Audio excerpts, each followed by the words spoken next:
Mas ini kita akan mulai aja ya. Ini mungkin mereview terlebih dahulu pergerakan beberapa hari atau 2 minggu terakhir terkait dengan IHSG. Karena memang kan agak panas juga ya, walaupun di awal tahun suasana politik dan sebagainya. Sebetulnya kita sudah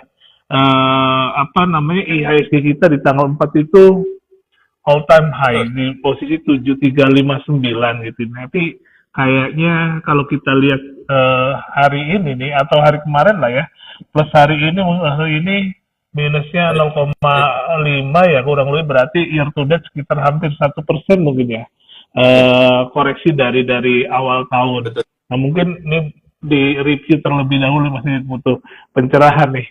Apakah ini tanda-tanda atau ini ya temporary gitu, pasar wajar gitu, karena akhir tahun juga kita terus nanjak ini IHSG-nya gitu. Silakan Mas Ini. Oke, baik. Terima kasih Pak. Selamat sore teman-teman semua dan Pak Emon segala. Kalau kita melihat ya, pergerakan IHSG ini memang di awal tahun kemarin sempat untuk all time high ya, di area 7 ribuan seperti itu ya. Dan kalau kita lihat, koreksi ini memang cenderung cukup wajar kalau bagi kami dari sisi teknikalnya, karena kalau kita lihat juga setelah adanya all time high tersentuh seperti itu ya, ini cukup wajar adanya koreksi di mana memang ada aksi profit taking dari para investor seperti itu. Namun demikian kita juga melihat adanya beberapa faktor yang nampaknya mempengaruhi pergerakan IHSG, di mana memang faktor pertama adalah kondisi geopolitik di Timur Tengah, di mana kalau kita lihat masih ada perang ya di sana ya, itu yang pertama. Yang kedua, di Laut Merah sendiri kita ketahui memang sedang panas juga, karena kalau kita lihat dari Houthi juga itu sedang istilahnya bukan berperang sih, tapi ada konflik di Timur Tengah juga, di Laut Merahnya juga.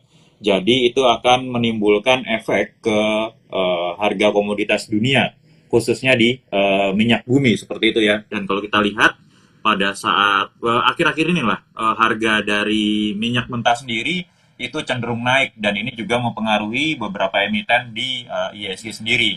Nah, kemudian dari kebijakan moneter yang kita ketahui bersama, ini The Fed masih akan cenderung hawkish, namun kita belum tahu sampai berapa lamanya, tapi diperkirakan di first Q 2024 atau sekitar Maret seperti itu ya, ini diharapkan akan adanya cut rate dari The Fed itu sendiri. Itu yang berikutnya. Kemudian kita lihat tadi Bank Indonesia juga mengumumkan bahwa BI rate masih tetap berada di 6%. Maka dari itu plus ditambah yang terakhir, ini sedang memasuki tahun pemilu. Nah, biasanya kalau kita lihat di tahun pemilu yang cukup panas ini gitu ya, kalau kita lihat pergerakan IHSG memang sebelum pemilu dan setelah pemilu gitu ya, 6 bulan sebelum pemilu dan 6 bulan setelah pemilu ini akan cenderung naik seperti itu. Dan kita lihat memang dari bulan November sampai awal Januari kemarin ini pergerakan IHSG cukup naik. Ya, koreksi ini cukup wajar, dan nanti kita harapkan setelah pemilu mungkin ya di bulan-bulan Maret dan seterusnya, ini pergerakan IHSG juga masih berpeluang untuk naik kembali, begitu kira-kira. Ya, menarik ya. Jadi memang masih ada isu-isu yang sebetulnya isu-isu bawaan 2023 juga masih ini ya. Betul. Kayak tadi suku bunga, kemudian juga perang di Timur Tengah yang memang belum kemarin mungkin sempat ramai juga ya terkait sidang di PBB ya mengenai Palestina dan Israel gitu. Itu juga mungkin berpengaruh kepada suhu politik di Timur Tengah, sehingga ya tadi sempat di spill harga minyak juga mulai naik gitu dan sebagainya gitu kan. Nah ini tentunya beberapa informasi atau hal-hal yang mungkin menjadi rem dari koreksinya IHSG dari awal tahun di all time high, kemudian turun saat ini di 7.100-an dari 7.300. Namun ini tentu kita mau juga gambaran nih Mas Didit, MNC memandang di tahun 2024 nih, mumpung masih awal tahun, tentu kita punya jarak yang lumayan 11 bulan ya. Kalau kita tipikal yang middle gitu ya, investor yang nggak terlalu long term ataupun short term banget, ini bisa memilih dan melihat kira-kira IHSG itu kemana gitu. Ya Messi punya target nggak IHSG sampai di berapa di akhir tahun, tentu ini juga bagian dari gambaran politik ya. Kemarin kita sempat bahas beberapa hal juga bahwa tahun politik biasanya begini dan sebagainya, tapi tentu beda-beda ya ini ya. Setiap sekuritas dan setiap sekuritas juga punya data sehingga punya target yang berbeda. Nah, kita pengen tahu juga dari emisi sekuritas memandang 2024 nih IHSG bakal keberapa Oke, gitu. oke, baik. Mungkin kalau kita review dulu secara historical selama 4 periode pemilu ya, Hmm, pergerakan ISG masih cenderung meningkat kecuali di periode 2019, iya, di mana kalau kita ketahui setelah pemilu berlangsung gitu ya, setelah pasca pemilu seperti itu, kita dihadapkan dengan pandemi COVID yang tentunya ini membawa ISG ke arah koreksi seperti itu ya. iya. Namun demikian, kami melihat secara gambaran besarnya, kami juga ada yang namanya Primbon Index yang kita buat setiap tahun. Dan Primbon ya. ya, jadi kita luncurkan itu di awal tahun biasanya di Primbon Index, kita melihat pergerakan IHSG ini masih cenderung uptrend secara timeline besarnya. Seperti itu ya. Hmm, Trend besarnya hmm. masih uptrend dan kami memperkirakan memang untuk target dari IHSG sendiri dari MNC Sekuritas kita punya paling tidak ada 3 target. Ya, target moderatnya kita berada di levelnya 7.700 seperti itu. Kemudian untuk bear case skenario-nya, worst case-nya itu ada di 6.900 dan bullish-nya ada di 8.100 untuk pergerakan IHSG sampai akhir tahun nanti. Seperti itu, Pak. Jadi WordCast-nya bisa di 6.900 ya. Nah ini kan Betul. kalau tadi moderatnya di 7.700 ya Ya, ini ya. Nah, bisa nggak Mas Dedit, apa ya sih yang menyebabkan bisa kondisi WordCast ya, ataupun kondisi moderatnya gitu nih ya. Pasti kan ada daya dukung ya dari sisi kondisi ekonomi baik di dalam negeri ataupun di luar negeri nih ini ya. Kalau kita ngelihat pemilu tadi dikatakan bahwa dari 4 kali mungkin 2019, betul. 2019 juga mungkin karena Oh, di ada apa namanya satu COVID juga setelah pemilu kan ada yang nggak terima betul. juga tuh sempat rame itu kan Ya, anarkis sempat ribut ini kan juga buat investor kan ya, mengkhawatirkan gitu nih kan sehingga ya tahun itu agak-agak ngerem-ngerem juga gitu nih ya karena bang ada kerusuhan lah gitu nih ya walaupun mungkin tidak tidak menjalar seluruh Indonesia tapi Jakarta kan jadi apa ya view melihatnya Indonesia tuh Jakarta gitu nih ya ketika di Jakarta terjadi demo yang luar biasa kita juga miris juga buat investor ngelihat ngelihat secara keseluruhan di Indonesia bakal seperti apa gitu nih ya. Nah kalau di 3 periode sebelumnya kan kayaknya walaupun panas tapi nggak ini dan IHSG juga melejit malah kayak ini ya ya. gitu. Nah, untuk tahun ini apakah 69 tadi dikatakan workers itu bisa ada dalam tanda kutip gitu. Hal seperti itu bisa bisa terlihat gitu nih ya. Oke, Mungkin bisa ya. diuraikan. Oke, kalau kita lihat memang ada beberapa yang menjadi pemberat seperti misalnya kalau nanti The Fed masih menahan suku bunga acuan yang eh, Hmm, itu ya higher for longer, memang ya. tidak menaikkan suku bunga acuan, tapi suku bunga acuan masih berada di level yang tertingginya seperti itu. Hmm, Jadi tidak ada target di bulan Maret ataupun nanti mungkin di tengah tahun seperti itu. Nah, ini akan juga cukup memberatkan bagi pergerakan ISG juga, terutama dari globalnya seperti itu. Terus yang kedua dari perlambatan ekonomi di China yang kita ketahui bersama memang hmm. China sendiri meskipun masih deflasi 0,3 ya kemarin deflasi 0,3% year on year-nya ini mungkin sudah agak meningkat dibandingkan yang periode sebelumnya itu sempat deflasinya 0,5% seperti itu. Nah, perlambatan ekonomi di Cina ini selain dikarenakan memang ekonominya sudah mulai slowing down, kemudian ditambah dengan adanya krisis dari sektor properti yang kita ketahui memang propertinya sudah boom properti di sana ya. Sudah Bubble ya. ya bubble propertinya sudah mulai runtuh begitu ya. Nah, ini worst case-nya akan menjadi dan menjalar ke perekonomian dunia. Seperti itu. Jadi Hmm. dan kita lihat juga memang China kan menjadi salah satu mitra dagang dari Indonesia. Kalau Betul. perlambatan ekonomi China ini benar-benar terjadi dan agak cukup parah seperti itu, nah ini juga akan menjalar ke Indonesia juga, di mana kan kalau kita ketahui beberapa komoditas kita diekspor ke China, seperti misalnya batu bara, dan lainnya seperti itu kan itu menjadi ekspor utama dari Indonesia juga. Jadi nanti Hmm. Indonesia juga kecenderungannya akan cukup melambat. Kemudian dari dalam negeri kita menghadapi di pemilu di tahun ini 2024 yang memang kita harapkan bersama ini akan lebih kondusif begitu ya, lebih damai dan berakhir dengan baik seperti itu. Namun kan kita juga tidak bisa memperkirakan ke depannya seperti apa. Kalau worst case-nya memang misalkan nanti terjadi entah satu atau dua putaran dan ini nanti iklim investasi dan politik di Indonesia ini akan menjadi sorotan bagi investor asing seperti itu. Ya. Jadi yang menanamkan modalnya, menanamkan investasinya di Indonesia ini tentunya masih menyoroti bagaimana dari sisi politik yang akan mempengaruhi ke iklim investasi di Indonesia. Nah, inilah yang kami perkirakan akan memberatkan bagi pergerakan ISG sendiri. Di samping memang harga komoditas tentu saja akan tetap mempengaruhi dari pergerakan di emiten-emiten di ISG seperti itu, Pak. Ya. Oke, thank you, Mas Didik. Ini ada tiga ya poin, dua dari luar ya, The Fed dan juga China. Memang The Fed nih kita juga jadi masih ditahan di 6% ya, Betul. mengantisipasi barangkali ada capital outflow. Ngeri-ngeri juga kalau misalnya terjadi itu, kita nggak pasang badan di angka gitu, di angka besar, walaupun sebetulnya kalau kita lihat inflasi kita kan juga cukup rendah ya. Betul. Ini agak-agak bertolak belakang gitu, karena memang senjata untuk menjaga dolar sebetulnya yang dilakukan. Kemudian Betul. ekonomi China tadi memang kalau kita lihat baca beberapa berita gitu ya, agak melambat. Ini tentu hubungan dagang dengan kita kan cukup besar ya, karena memang warnanya kalau kita lihat ekonomi kita arahnya lebih ke China gitu nih ya. Betul. Jadi ketika China batuk ya kita juga Ikutan. mungkin agak-agak kena virusnya lah. Gitu.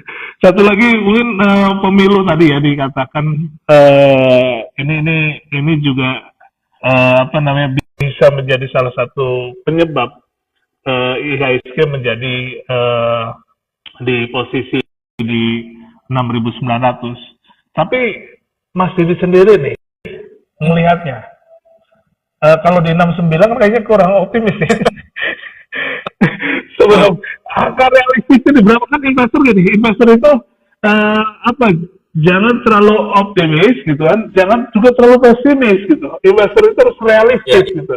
Nah, angka ya. realistisnya di berapa nih mungkin bisa di ini? Oke, kalau kita melihat ya secara teknikal memang kan pada saat kita mengeluarkan primbon di 2024 ini Hmm. kami juga mengikuti teknikal dan fundamentalnya. Kalau dari sisi teknikal kami melihat memang secara garis besar tadi yang sudah saya sampaikan kita masih berada di kondisi bullish seperti itu ya. Dan kita melihat memang untuk pergerakan IHSG ini koreksinya agak akan cenderung konsolidasi. Jadi menurut kami tidak akan begitu dalam ya di Hmm. awal mungkin awal Januari ini sampai mungkin di Februari pertengahan ini memang ISG akan terkoreksi terlebih dahulu. Namun Hmm. demikian secara besarnya kami melihat apabila area 7.400 ini kembali nanti ditembus menjadi all time high lagi, kami melihat adanya kecenderungan di area 7.800 sampai 7.950 ini bisa menjadi area target penguatan dari ISG itu sendiri gitu Pak. Hmm. Jadi memang harus mantul dulu, tektok ke bawah dulu gitu ya. Betul. Memang cukup kuat. 7.400 nih, wah udah cuan. Ya kita profit taking dulu kan begitu ya. Iya, iya, iya, iya. Ada gap nggak sih secara teknikal di bawah itu di 69? Kalau di area 69 memang nampaknya tidak ada, tapi kami melihat kecenderungannya ini ada di 6.800-an malah, dan kami melihat juga Hmm. ada di area 6.700 ini malah worst case-nya sekali, dan kami melihat Hmm. ini nampaknya tidak diharapkan juga tidak akan terjadi di tahun-tahun ini, mungkin bisa beberapa tahun mendatang seperti itu, karena dengan kalau kami ukur secara teknikal memang ini koreksinya agak cukup dalam ya, karena di 61 ini juga masih ada gap yang belum ditutup oleh pergerakan IHSG seperti itu. Hmm. Iya, kalau kita lihat indeks hari ini di 7.200-an ya, ini artinya kurang lebih 300 poin. Ini buat teman-teman kalau kita tadi uraian dari Mas Didit kan kemungkinan ya mantul gitu dia, mantul ke atas, artinya di ketika nembus di 74 ya 77 nggak akan kemana, kurang lebih seperti itulah gambaran optimisnya ya ini ya. Jadi buat teman-teman justru jadi peluang ya Betul. ketika ada tektokan ke bawah, harus ke bawah dulu gitu ya ini ya. Nggak perlu khawatir, siapkan peluru berarti ya. Betul. Silakan. Nah, siapkan peluru. Nanti kita akan bicara teman-teman kalau mau ada yang tanyakan boleh. Tadi nanti kita bicara selain apa namanya isu-isu yang kita diskusikan juga kita bicara sektor nanti dan juga akan bicara tentang saham tentu di ujungnya sebagai oleh-oleh buat teman-teman semua. Jadi kalau ada yang mau tanya silakan nanti di kolom pertanyaan ditulis saja. Barangkali kita bisa diskusikan ya nanti. Mudah-mudahan kita bisa bahas. Nah kembali Mas Didit, ini kan tadi ada 3 isu ya. Ya. Nah kalau isu terkait dengan memanasnya di Timur Tengah itu seberapa besar sih dampaknya kepada kita gitu, harga minyak kalau terutama ya ini ya. Kan sekarang memang sudah juga di kita juga udah mulai merubah nih ini ya. Ada gerakan ESG, ada gerakan untuk mobil listrik dan sebagainya gitu nih ya. Apakah masih berpengaruh besar kepada perekonomian kita? Oke, oke. Ini pembahasan yang cukup menarik. Namun kalau kita lihat memang dengan adanya konflik memanasnya di Timur Tengah itu kan akan mempengaruhi dari harga minyak mentahnya itu sendiri ya. Iya. Meski memang kita baru mulai, istilahnya kita nih baru mulai ke era mobil listrik dan ini juga belum begitu banyak.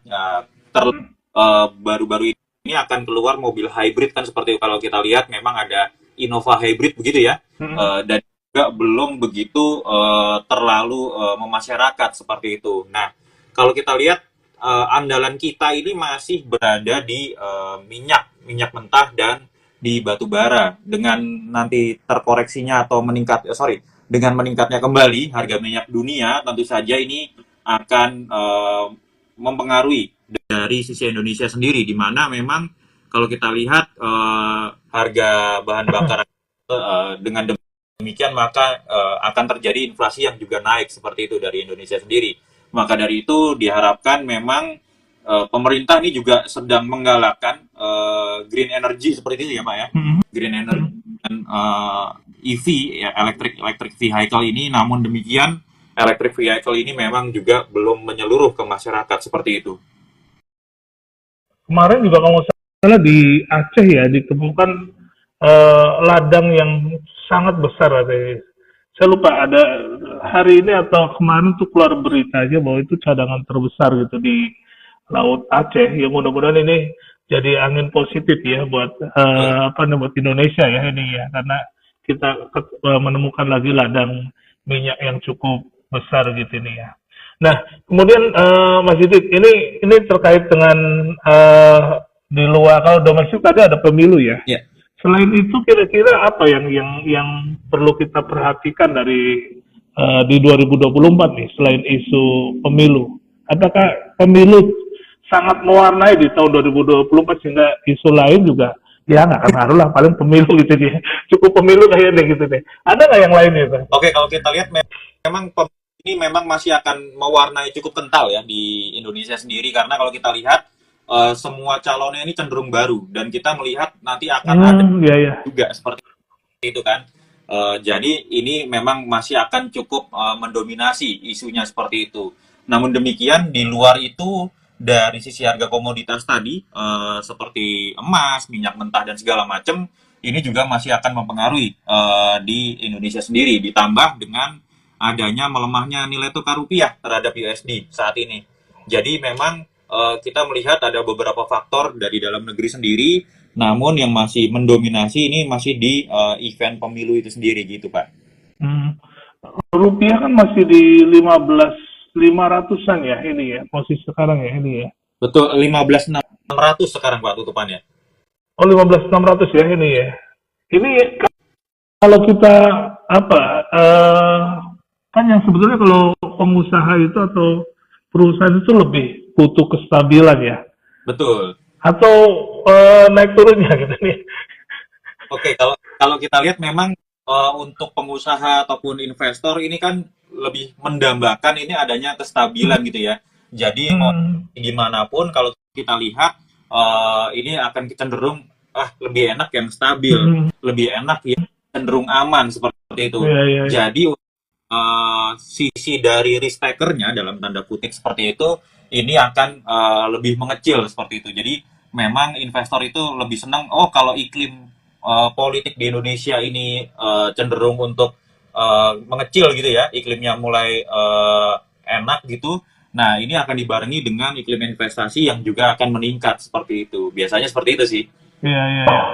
Karena angka 15 itu kan sebetulnya kita juga dulu sempat hal yang ditakutkan ya ketika kita berada di 13 gitu ya. Ya, Kan sepertinya beranjak nih. 13, 11 gitu nyaman naik 13. 13 nyaman lagi sekarang 15 sih. Nyaman lagi saya nggak tahu nih sampai nanti ke berapa gitu. Tapi kalau saya lihat memang ya apa ya terus terus naik gitu ini walaupun memang stabil gitu ya ada dijaga cuman ya perlahan tetap naik kalau kita lihat gitu nih ya. betul Oke, betul sekali. eh, Mas Didit, ini tadi ada kalau dari sisi suku bunga kita itu menghambat nggak sih pertumbuhan di angka 6% gitu saat ini gitu? Karena kan inflasinya cukup rendah ya ini ya. Tapi buat perusahaan kan dengan angka yang 6%, walaupun memang itu kan tadi saya katakan di awal bahwa ini untuk menjaga capital outflow gitu, atau menjaga dolar lah gitu nih kurang lebih, agar nggak pulang kampung. Tapi Ya, kan buat dalam negeri yang memang hampir rata-rata punya kewajiban gitu atau utang, angka 6% kan cukup berat betul sebetulnya. sekali. Maka dari itu kan kita lihat memang Bank Indonesia tetap mempertahankan suku bunga acuan sembari melihat dari sisi The Fed-nya sendiri. Hmm.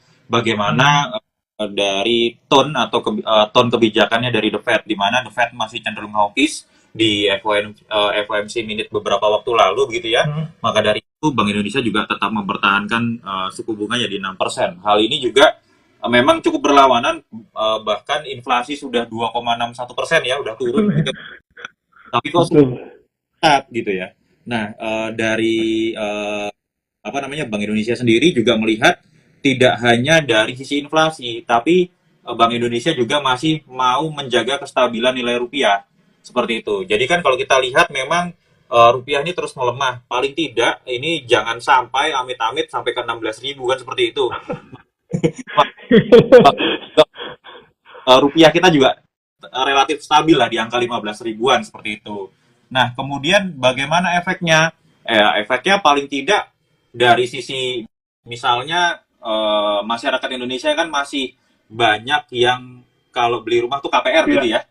Belinya KPR. Nah, ini tentu saja ini akan paling tidak dari sisi KPR-nya sendiri bunganya juga makin mahal seperti itu kan. Bunganya masih tetap tinggi. Nah, bagaimana dengan minat orang-orang untuk membeli rumah dengan sisi KPR? Nah, ini nanti tinggal kita lihat bagaimana perkembangannya, apakah akan relatif menyusut atau malah ya stabil-stabil aja mau berapapun suku bunganya. Di samping itu kan juga benar apa yang Pak Emon tadi katakan, memang kita juga menjaga dari outflow-nya sendiri, spread dengan US-nya seperti apa Hmm. begitu. Iya, ini juga sebetulnya memang satu sisi dalam negeri berat, tapi kalau dolar tinggi juga kita berat gitu, karena kita banyak impor gitu ya. Iya, Jadi dua-duanya kena gitu, maju mundur kena gitu nih ya. Oke, oke, menarik. Buat teman-teman yang mau bertanya di kolom pertanyaan ya, jangan di running apa chat nanti agak keselip gitu, mending di kolom pertanyaan. Silakan kalau mau ada yang ditanyakan. Oke, Mas Didit kita lanjut Mas Didit. ya, Tadi kalau kita bahas isu ya, tentu banyak sekali yang bisa kita diskusikan gitu nih ya. Nah, sekarang kita coba masuk ke dalam pasarnya sendiri ya. ya. Tadi dari isu-isu yang ada, kira-kira sektor-sektor apa saja yang mungkin bisa bisa apa ya cerah nih di 2024. Kalau kita bicara 2023 kemarin kan ada beberapa saham ya yang sebetulnya kita juga sempat singgung tadi kita bahwa energi terbarukan itu Ya. kemarin jadi kinclong gitu kan.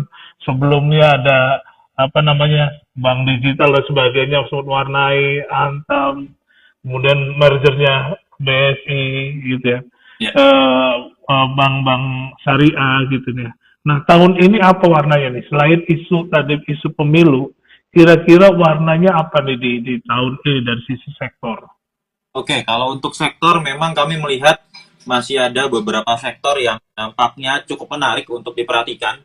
Yang pertama ini dari sektor consumer cyclical ya, terutama dari Hmm. itu ya, retail-retail. Kalau kalau kita lihat ada MAPI, ada S-Hardware, seperti itu. Ini masih cukup menarik karena kalau kami melihat dari sektornya sendiri, pergerakan sektornya terutama di IDX cyclical ini pergerakannya masih cenderung uptrend begitu ya. Kemudian yang kedua ini dapat kita perhatikan dari sektor infrastruktur. Memang pada saat ini sektor infrastruktur masih cenderung melemah, namun dalam melemahnya masih dalam jangka pendek gitu ya. Ini masih ada peluang untuk sektor infrastruktur paling tidak kembali menguat. Namun demikian kan kalau kita lihat di sektor infrastruktur ini ada saham-saham yang cenderung ajaib begitu ya, naiknya persen. Inilah yang mempengaruhi dari pergerakan sektor infrastruktur. Nah, ini kita lihat pergerakan sektor infrastruktur memang saat ini masih terkoreksi, namun kedepannya kami melihat dalam jangka pendek menengahnya ini masih ada pembalikan arah untuk menguat. Mungkin kalau kami melihat dari dua sektor itu. Hmm. Jadi dua sektor ini yang kemungkinan mewarnai di 2024 ya ini ya. Jadi Betul. consumer cyclical ini apa masih ada kaitannya dengan pemilu nggak? Betul, kalau kita lihat kecenderungan dari pemilu sendiri ya, lagi-lagi kita balik ke pemilu nih, secara historis memang dari consumer sendiri ini akan menjadi terjadi peningkatan gitu ya, dari sisi historikalnya seperti itu. Dan kalau kita lihat memang secara teknikalnya juga dari chartnya sendiri, kami masih melihat memang dari si consumer ini masih ada kecenderungan peningkatan ke depannya untuk sektor consumer sendiri. Dan kalau kita lihat kemarin yang cukup fantastis dari S-Hardware sendiri, kemudian dari MAPI, belakangan ini juga peningkatannya cenderung lumayan begitu, Pak. Hmm. SAD kalau kita perhatikan agak-agak ngerem juga ya dia. Betul. Sebenarnya dia pernah tinggi di atas 1.000 ya ini ya kalau salah. Saya nggak tidak terlalu mengamati gitu. Cuman beberapa bulan kemarin apa kemarin ya, di awal tahun itu sempat di 700 sampai 600 ya SH itu ya. Oh, kalau S-Hardware Oh. itu rendahnya sebenarnya di 2022 ya, itu di 390-an. Kalau untuk pergerakan dari S-Hardware. Hmm. Begitu. Itu di Oh. 2022 dan memang sempat all time high-nya itu ada di 2019-an kalau saya nggak salah itu di area 1900-an hampir ke 2000. Nah, ini Hmm. hubungannya cukup menarik dari pergerakan hardware karena memang dalam jangka pendek ini pergerakannya masih tertahan, betul apa yang dikatakan Pak Emon sendiri, dan kami melihat memang akan ada koreksi dari hardware sendiri, namun secara jangka menengah ke jangka panjangnya kami melihat masih ada pertumbuhan atau paling tidak adanya potensi penguatan dari hardware itu sendiri begitu. Hmm. Ya, ya, menarik sih ini karena ini juga cukup ramai juga tahun kemarin juga cukup ramai nih pasca pandemi salah satu saham yang memang ramai dibeli ini gitu investor gitu kalau saya lihat Ya, gitu ya. Oke, kita lihat. Oh sorry, sebenarnya satu lagi nih yang ini sebelum ke pertanyaan teman-teman nih ya. Yang infrastruktur nih, ya, Mas Didit. Ini kan nih balik lagi jadi ke pemilu ya ini ya. Kan orang berpikir, wah nanti kalau kan ini ada dua nih kurang lebih ya kalau kita lihat itu satu perubahan satu ini gitu. ya. Apakah sebetulnya memang ketika si ini menang infrastruktur bakal tersendat, yang ini menang infrastruktur bakal jalan dipengaruhi sama itu atau enggak sih sebetulnya Sebenarnya kebijakan itu? sebenarnya siapapun yang menang nampaknya akan masih ada potensi pertumbuhan dari infrastruktur. Karena kan kalau kita lihat mau tidak mau kan Indonesia sendiri juga harus berkembang seperti itu Betul. ya. Dan kita memang untuk dari sisi di tahun belakangan ini kita lihat ya dengan pertumbuhan infrastruktur yang meningkat, tentu saja ini akan menurunkan dari sisi biaya transportasi dan logistik. Dan ini cukup menguntungkan dari sisi pendapatan atau dari sisi istilahnya borosnya dari ongkos angkutannya seperti itu ya. Nah, nggak mau memang ini juga harus tetap diteruskan. Karena apa? Karena kalau kita lihat dengan infrastruktur yang semakin maju dan berkembang, tentu saja ini akan menghemat biaya logistik yang jauh lebih hemat sendiri daripada dengan infrastruktur yang tidak dibangun. Tentu saja dengan infrastruktur yang tersendat begitu ya, biaya logistik akan cenderung besar dan nanti ya harga-harga akan cenderung naik juga gitu, Pak. Ya, artinya bahwa sebetulnya siapapun yang menang infrastruktur itu menjadi syarat negara maju ya. Betul, Kalau mau maju infrastruktur harus perbaiki gitu. betul, Intinya gitu ya ini ya. betul sekali. Jadi siapapun yang menang ya dia akan tetap mengembangkan infrastruktur gitu. Ya, Walaupun beda lokasinya atau apanya tapi infrastruktur tetap dibangun gitu ya. ya, Ini ya. Karena itu salah satu memang yang untuk memangkas biaya logistik sih. Di Indonesia kan negara kepulauan ya yang mungkin juga sangat mahal dari sisi logistik gitu nih ya. Nah ini kalau infrastrukturnya nggak dibangun tentu ya kita habis di ongkos istilahnya gitu ya. Nah ini menjadi berat gitu nih ya. Oke kita lihat pertanyaan teman-teman nih. Ini dari kisah investor, bagaimana prospek emiten transportasi laut di tengah kondisi konflik Timur Tengah? Nah, oh, ini gimana nih? Masih oke, nasib sektor transportasi ya di karena kondisi di Laut Merah sendiri itu ya. Kalau kita lihat memang ini nampaknya tidak akan berpengaruh banyak terhadap sektor transportasi di Indonesia.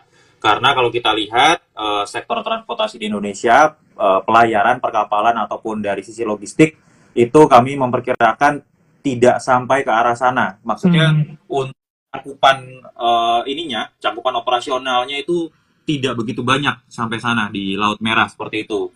Hanya saja memang secara global dengan meningkatnya konflik memanasi di Laut Merah, tentu saja ini akan meningkatkan biaya logistik. Di sisi yang pertama adalah kenapa? Yang pertama asuransi logistiknya naik. Yang kedua, kalau mereka butuh jalan lain, ini tentu saja akan meningkatkan biaya logistik yang lebih jauh lagi seperti itu. Nah, kami melihat dengan adanya konflik di Timur Tengah ataupun di Laut Merah, ini akan berimbas kepada karena di Timur Tengah itu adalah produsen dari minyak mentah gitu ya. Ini akan meningkatkan dari sisi harga minyak mentah itu sendiri begitu.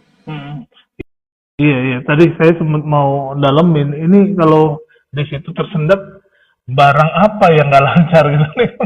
Kan itu karena pasti impact-nya di situ ya. Kayak kemarin Rusia Ukraina itu kan gandum ya ini ya sektor energi gitu kan tersendat supply-nya gitu sehingga akhirnya jadi berpengaruh ke global gitu. Nah termasuk tadi Laut Merah berarti minyak mentahnya nih. Nah minyak mentah tadi kembali bahwa memang masih digunakan di hampir seluruh dunia gitu ya. Dan seberapa besar sih sebetulnya apa namanya yang melewati Laut Merah itu gitu dia untuk supply ke dunia? Untuk seberapa besarnya, mungkin saya tidak bisa untuk melihatnya seberapa besar ya. Namun nampaknya sebagian besar memang itu akan melewati Laut Merah dan biasanya di terusan Panama itu ya, di terusan Sueznya itu di sana.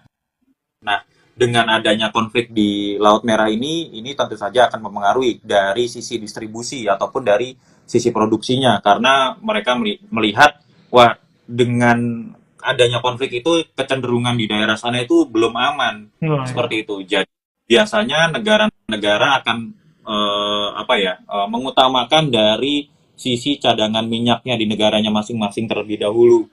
Maka dari itu inilah yang biasanya nanti akan menyebabkan dari harga komoditasnya meningkat begitu Pak. Ya. Kalau harga minyak meningkat nih buat Indonesia kan dari dulu ya, saya nggak tahu data detailnya gitu. Kita masuk negara OPEC ya ini. Jadi, nah seberapa besar sih sebetulnya produksi kita kalau misalnya minyak naik itu kita diuntungkan atau enggak? Kita memang memproduksi minyak, namun lagi-lagi nampaknya untuk pemrosesan kita juga belum begitu besar. Jadi maka dari itu masih adanya kita impor minyak dari luar seperti itu kan. Memang produksi kita cukup besar, namun untuk pengolahannya belum begitu besar dibandingkan dari sisi produksinya. Maka dari itu dengan adanya tetap impor minyak ini juga akan berpengaruh ke harga bahan bakar yang biasa dijual gitu. Ya, kita berarti mesti hilirisasi lah bahasa pemilu sekarang ya. Kayaknya mesti ke arah sana gitu. Ya. Karena harganya jauh lebih mahal, bro. Oke, kita lanjut nih. Ada pertanyaan dari backpacker trader. Mas Didit, ini idola saya. Wah, ini ada salam dari backpacker trader.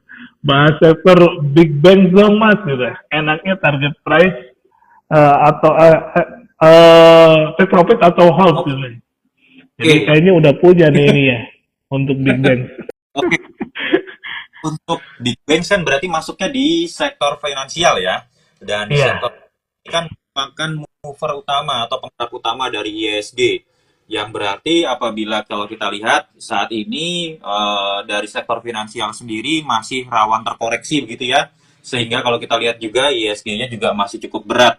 Dan kalau kita lihat ini memang kalau kita boleh bicara seperti ini, ada beberapa saham yang menyebabkan ISG naik, namun perbankannya turun begitu ya.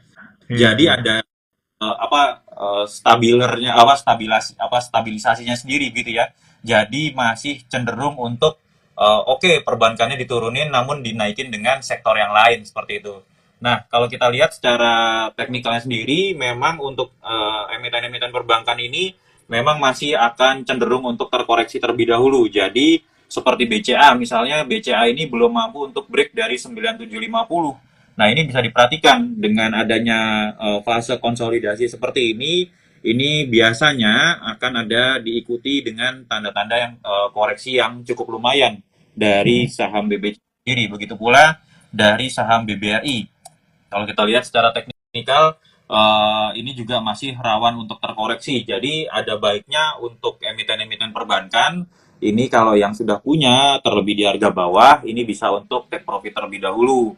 Namun kalau memang kecenderungannya adalah investasi dalam jangka panjang, ya tidak ada masalah. Terlebih nanti apabila ISG menembus dari 7.400, toh saham perbankannya tentu juga akan naik seperti itu ya. Iya. Mas, tapi kemarin saya lihat beberapa perusahaan bank Big Bang itu merayakan harga tertinggi sepanjang sejarah ya gitu ya. Betul. Nah ini apakah itu titik puncak untuk turun lagi gitu atau gimana? Karena BCA sendiri kalau kita lihat di awal tahun itu kalau nggak salah di akhir tahun itu masih 9.000, 8.000, 9.000 Desember tuh ini ya. Sekarang udah 97 nih, 9.700 gitu nih ya. Dan kayaknya agak cukup kuat nih, sampai berapa lama ya? Kalau memang, mungkin orang banyak nunggu mau koreksi juga, jangan-jangan Pak, ini backpacker trader juga nunggu mau serok juga nih kalau ada informasi gini gitu. Ya. Kita lihat dari si indikatornya ya, kalau kita lihat memang indikator-indikator ini sudah berada di area overbought-nya semua, kalau bisa kita cermati di sini. Dan apa yang tadi saya katakan, di mana memang BBCA ini memang belum sanggup untuk tembus dari resistennya, nanti kita tinggal tunggu ke depannya. Apakah yang muncul nantinya adalah volume pembelian yang lebih besar atau tidak? Karena kalau volume pembeliannya agak cenderung turun, ya ini dapat diwaspadai akan adanya koreksi dari BBCA itu sendiri. Terutama apabila nanti break dari area support terdekatnya, kalau saya bisa berikan untuk support di areanya 9550 sampai di 9600. Ini dapat diwaspadai untuk pergerakan dari BBCA itu sendiri gitu. Iya. Jadi itu ya, backpacker trader ini walaupun tadi ada tapi jangan khawatir karena ya tadi kalau masih optimis di 7.400 atau 7.700 dari MNC, artinya ya yang menggerakkan tadi bahwa banking ini jantungnya bursa, tapi jantungnya Indonesia juga karena perputaran uang kan lewat situ ini ya, sirkulasi. Kita bisa lihat belajar dari pandemi bagaimana uang itu terhambat di mandek gitu ya, sehingga likuiditas di bank tuh tinggi banget gitu nih, karena uangnya nggak berputar gitu nih ya. Ibarat darah itu dalam tubuh kita nggak berputar nih, berhenti gitu nih. Jadi ya ekonomi tumbuh, perbankan masih tumbuh juga, dan tentunya ya pasti bank-bank yang leader ya ini ya, 4 bank besar gitu nih ya. Menyambung tadi Mas Didit sempat bilang bahwa IHSG ini kalau perbankan turun pun yang lain digoyang naik nih gitu. Saya jadi teringat kemarin saham-sahamnya grup sama apa Ya, Prayogo ya, ya, yang sempat ramai juga gitu nih ya. Tadi juga ada di spill masuk gitu, brand gimana katanya gitu. Nah ini kan apa ya, secara market cap juga luar biasa ya, betul. baru tapi begitu luar biasa melejit. Dan kemarin saya baca di berita, nah ini Pak Prayogo juga masih mau ngambil lagi saham brandnya gitu. Ini kan artinya ada optimistis dari sisi pemilik bahwa ada potensi positif ke depan gitu nih ya. Nah, kalau tadi ada yang bertanya, Mas ini brand gimana, bisa ngambil nggak gitu? Nah ini gimana nih pandangannya gitu? Karena kan ada di masyarakat bahwa wah laporan keuangannya begini gitu. Nah kita mungkin dari sisi analis biar lebih komplit deh. Karena ini saham sejuta umat juga kemarin nih. Ini silakan Mas. Oke, ini untuk brand ini memang cenderung ajaib ya. Kalau kita lihat memang ini baru listing di Oktober 2023 lalu, kemudian dia Hmm, meningkat di level all time high-nya di 8.175. Tentu saja ini membuat investor ceria semua yang ikutan naik itu. Nah, kemudian kalau kita lihat ya ini adalah koreksi yang kami perkirakan ini ya cenderung cukup wajar dari harga 700 sekian menjadi 8.100 ini kan hal yang cukup luar biasa seperti itu ya. betul. Dan dari bulan Oktober hingga ke area Desember ini cukup beberapa bulan saja. Nah, kalau berbicara apakah boleh masuk di brand atau tidak, dari saya sendiri melihat untuk kecenderungannya brand ini masih akan menguat dalam jangka pendeknya seperti itu ya.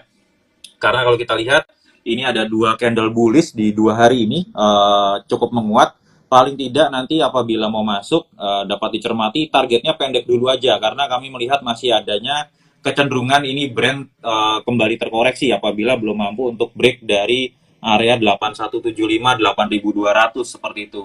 Nah, untuk target jangka pendeknya nanti bisa dicermati di area 5.500 dulu, 5.300, 5.500 sampai base case-nya paling tidak nanti di area 6 ribuan untuk pergerakan dari brand sendiri gitu ya. Jadi ini akan cukup menarik namun bisa diperhatikan sisi volatilitasnya karena kecenderungannya saham ini memang ramai sekali dan targetnya dalam jangka pendek terlebih dahulu saja begitu. Iya, iya, iya. Jadi ini karena fluktuasinya juga cukup lumayan ya. Ya, Hari ini aja 600 perak lebih nih. Jadi pergerakannya kalau udah lagi TikTok tuh ngeri-ngeri sedap juga. Jadi buat teman-teman yang mungkin masih kuat lah gitu ya untuk bisa ikut. Dan apa ya, mungkin tadi ya anak apa namanya punya informasi yang cukup lah, punya analisa yang cukup juga. Karena memang sahamnya kalau tadi masih bilang ini belum sampai, kalau Oktober kan kurang lebih baru sekitar 3-4 bulan gitu ya. Tapi pergerakannya berfluktuatif dari 700 ke 8.000, kemudian sekarang 5.000, ini kan luar biasa dalam rentang yang sangat betul. pendek. Jadi ya mesti kita punya waktu ya, Mas Didit Ya, ya. Kalau beli saham-saham seperti itu gitu ya. Oke, menarik nih Mas Didit ini. ini jaga resiko aja lah. Hmm, ya ini penting sih, masalahnya kadang-kadang kan banyak dari kita yang FOMO gitu ya, ngelihat satu saham bergerak naik gitu ya. Kemudian banyak followers di kami gitu ya, yang memang masih masih milenial, Gen Z gitu ya. Jadi FOMO-nya masih cukup tinggi sih ya, ketika terjadi saham naik itu dia nggak lihat lagi kenapa sih gitu, hanya dengar-dengar aja oh ini gitu, tapi dia nggak dalemi lagi, walaupun dia dengar katanya begini tapi nggak pernah dalemi, sehingga ya tadi Pak momentum Pak gitu misalkan itu ini mumpung lagi naik dan sebagainya. Nah ini mungkin anda harus harus clear ya gitu. Nah, kalau kita berpikir logis gitu, dalam 4 bulan sampai bergerak sekian ini gitu, ini Mas Didi sendiri tadi cukup cukup dalam tanda kutip ya punya analisa yang cukup gitu nih ya. Sebenarnya kalau Mas Didi ada saran nggak nih buat teman-teman yang seperti itu tuh ini ya? Oke, kalau misalnya untuk teman-teman kemudian yang sudah berkecimpung di dunia pasar modal gitu ya menjadi seorang investor, baik itu investor baru ataupun yang sudah lama, yang pertama yang selalu saya sarankan adalah menjaga resiko. Kenapa harus menjaga resiko? Karena yang kita hitung itu harus resikonya dulu. Hmm, Apakah kita kuat untuk menghadapi atau menahan dari sisi resikonya. Kenapa? Karena kalau sahamnya naik, semua orang jadi jagoan lah, seperti ya istilah seperti Iya, itu. iya. Kalau sahamnya turun, apakah kuat atau enggak? Jadi yang dihitung adalah resikonya dulu yang pertama. Hmm. Yang kedua, lihat dari profil teman-teman masing-masing. Apakah saya profilnya adalah risk taker atau yang cenderung menghindari resiko? Kalau Hmm. cenderung menghindari resiko, ya berarti nanti memilih sahamnya yang cenderung istilahnya dalam tanda kutip tuh aman, seperti itu ya. Yang pergerakannya tidak fluktuatif sekali, yang tapi tetap bertumbuh begitu ya.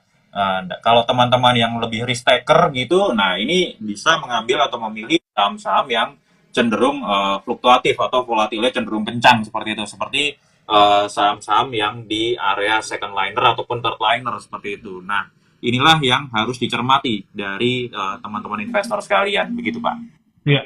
Jadi kalau tadi bicara resiko, terus kita bicara apa yang kita diskusikan juga, worst case-nya IHSG itu di 69 dan moderatnya di 7.700. Ini harus sebagai ukuran teman-teman. Kalau sekarang 7.200 artinya ke bawah nggak terlalu jauh nih. Peluang Betul. ke atasnya jauh lebih besar. Sehingga artinya ada optimisme di situ. Tinggal teman-teman nanti ya tadi kita mesti tahu kapan masuk dan kapan keluar. Betul. Nah tentu buat teman-teman yang pengen belajar seperti ini di MNC ada kelas-kelas ya Mas ya. Ini ya, ada kelas-kelas untuk belajar seperti ini nggak melihat itu gitu atau mengikuti nih arah pasar dan sebagainya yang dilakukan oleh teman-teman dari sekuritas gitu. Barangkali ya, mungkin ada apa namanya Idexiors atau sobat MNC yang mau ikutan gitu nih ya. Ada nggak ya Oke, kelas-kelas itu untuk kita biasanya setiap pagi kita ada mengulas market, namanya kita ada di morning meeting gitu ya. Itu kita live di Instagram dan live di channel YouTube kami di MNC Sekuritas.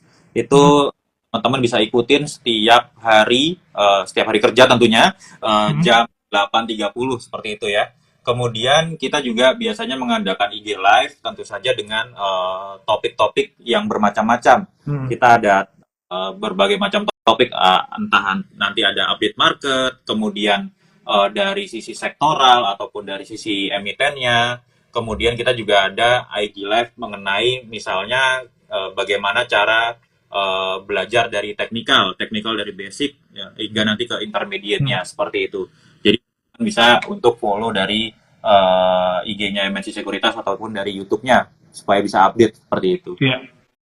Nah, ini menarik ya buat teman-teman ya yang mau belajar karena investasi itu ya seperti pebisnis. Pebisnis itu nggak boleh berhenti belajar karena situasinya terus berubah, terus dinamis. Jadi ya kita yang bagian ada di dalamnya harus terus belajar gitu nih ya. Pebisnis kalau nggak ikut berhenti belajar ya dia akan di situ saja bisnisnya tidak akan berkembang. Jadi itu menjadi salah satu kunci buat investor ya untuk selalu belajar dalam artian mengupgrade informasi dan sebagainya, salah satunya mengikuti dengan apa ya kegiatan yang di sekuritas yang bisa diikuti buat teman-teman sebagai modal teman-teman untuk nanti berinvestasi. Oke Mas Didit, mungkin pertanyaan terakhir dari saya nih, oleh-olehnya nih saya mau tagih gitu. Oleh-olehnya nih buat teman-teman, mungkin ada tadi yang sudah disebutkan tapi ya mungkin kita bisa biar di-clearkan lah nih menjelang closing, mungkin ada oleh-oleh beberapa saham untuk teman-teman yang ikut di live sore hari ini. Silakan Mas Didit. Oke, kalau untuk oleh-olehnya yang pertama saya melihat PGEO ya, Pertamina Geothermal. Di PGO. Pertamina PGEO ini cukup menarik kalau kita lihat nanti untuk level stop loss-nya bisa dicermati di area 1.200. Kemudian untuk targetnya nanti bisa dicermati di 1.300 sampai 1.350. Itu yang pertama. Kemudian kalau misalnya yang suka big bangs tadi backpacker trader ya. Suka big bangs ini bisa nanti dicermati untuk BMRI tapi nanti posisinya akan koreksi dulu. Ini bisa untuk dijadikan sebagai area buy on weakness. Paling nggak area buy on weakness-nya nanti di 6275 sampai 6425 gitu ya. Nanti untuk targetnya bisa diperhatikan di area 6800 6900 untuk BMRI sendiri. Kemudian ada Bird ini orang sebenarnya jarang untuk melihat Mhm. ini, namun kami melihatnya kecenderungan Bird ini Bluebird ya, perusahaan taksi. Ini untuk Bluebird sendiri, nanti untuk stop loss-nya bisa dicermati di 17,55. Untuk targetnya sendiri nanti bisa dicermati di 1900 sampai di 2000 seperti itu untuk Bird sendiri. Kemudian yang terakhir mungkin ya, ini dari sektor cyclical, ini ada ERA. Era ini sebenarnya menarik namun akan koreksi terlebih dahulu. Jadi nanti bisa buy on weakness di area 384 sampai 410 gitu ya. Untuk targetnya nanti di area 460 480 itu untuk target terdekatnya dari era. Oke, ya itu teman-teman oleh-olehnya ada PGO, Bank Mandiri, BMRI, Bluebird, ya, Bird, kemudian ada ERA. Jadi ini 4 saham yang masih direkomendasikan atau MNC lah, karena jam juga ya Mas Didi ya. Ini jadi yang direkomendasikan tadi target-targetnya sudah disebutkan. Nanti kalau teman-teman mau penasaran, lihat lagi ya rekamannya. Saya recordingnya ada, nanti saya tag juga ke MNC dan teman-teman bisa bisa lihat apa saja sih di target di angka berapa. Oke, mungkin Mas Didit, thank you. Ya nih, oh ya, tadi ada yang nanya Mas Didit bikin kelas nggak ya katanya? Waduh, kalau Apa saya ini? belum bikin kelas, bisa di dari kelas-kelasnya di MNC Sekuritas saja seperti itu. Oke, siap. Jadi ikuti aja ya, kelas manajemen sekuritas juga sama. Orangnya sama, rasanya juga sama. Insya Allah. Thank you Mas Didit ya, sudah berbagi dengan kita semua. Yang mudah-mudahan ini apa ya, mencerahkan teman-teman investor dan ya mudah-mudahan nanti di akhir tahun atau apa yang tadi disampaikan oleh Mas Didit menjadi cuan buat teman-teman semua dan tentunya buat cuan buat kita semua ya. Thank you sekali lagi dan juga salam buat tim MNC Sekuritas di Pusat. Salam sehat semuanya dan juga buat teman-teman sudah bergabung. Terima kasih.